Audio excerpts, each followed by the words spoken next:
Jour du Ballon d'Or, bonjour chers téléspectateurs d'Afrique Sport TV, bienvenue pour votre matinale de ce lundi 29 novembre 2021 que nous débutons avec l'arbitrage dans le continent. Le FIFA et la CAF ont signé un protocole d'accord historique qui marquera le début d'une nouvelle ère pour le développement de l'arbitrage professionnel en Afrique. Le protocole d'accord a été signé par le président de la FIFA, Gianni Infantino, et le président de la CAF, Patrice Motsepe, au Caire en Égypte lors de la 13e Assemblée générale extraordinaire de la CAF. Le point de l'ancrage de l'accord est Arbitrage Star Projet, une initiative qui vise à produire des arbitres de classe mondiale issus du continent africain qui a contribué également au développement des arbitres dans les 54 associations membres de la CAF. Un pas dans la Coupe CAF, le tour de cadrage aller était au programme ce dimanche en Coupe de la Confédération. Après les premiers résultats du jour, l'ASEC Mimosas, reversé de la Ligue des Champions, a tenu son rang. Victoire importante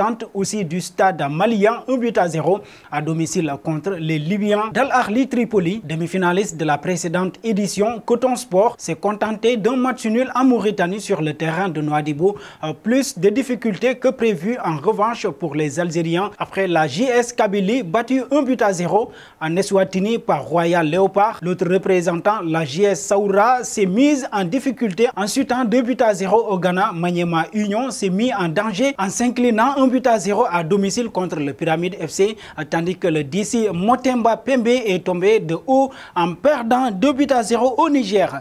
Filon en Guinée, mauvaise opération du Horea AC à Cancan en déplacement au compte de la 5e journée de Ligue 1. Le club de Matam a perdu 1-0 face à l'Ashanti GB ce dimanche. Sur un penalty obtenu avant l'heure de jeu, les visiteurs ne se loupent pas par l'intermédiaire de Madani Diarra. La SAC inscrit l'unique but de cette affiche. Cette partie aurait pu se terminer par un partage de points si Pape Abdou n'avait pas raté le penalty des Rouges et Blancs. Après Flamme, la SAG inflige au Horea AC sa deuxième défaite de la saison.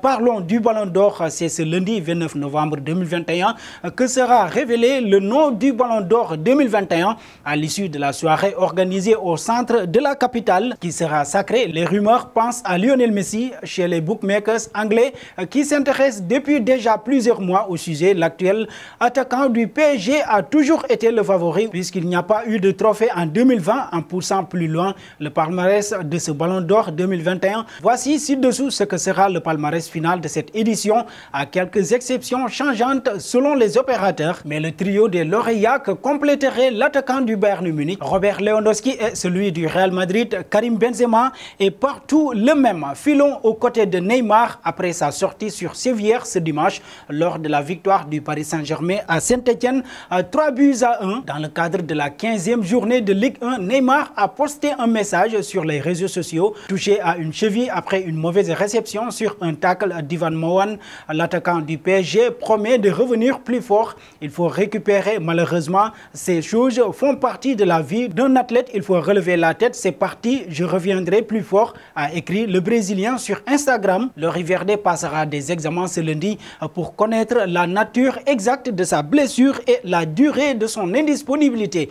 Terminons à Manchester United avec le choix de Carrick de laisser Cristiano Ronaldo sur le banc. Dans l'avant-match sur Sky Sport, Carrick n'a pu échapper aux questions sur son choix qu'il a expliqué par une envie globale d'apporter quelques ajustements et des changements pour rafraîchir les choses.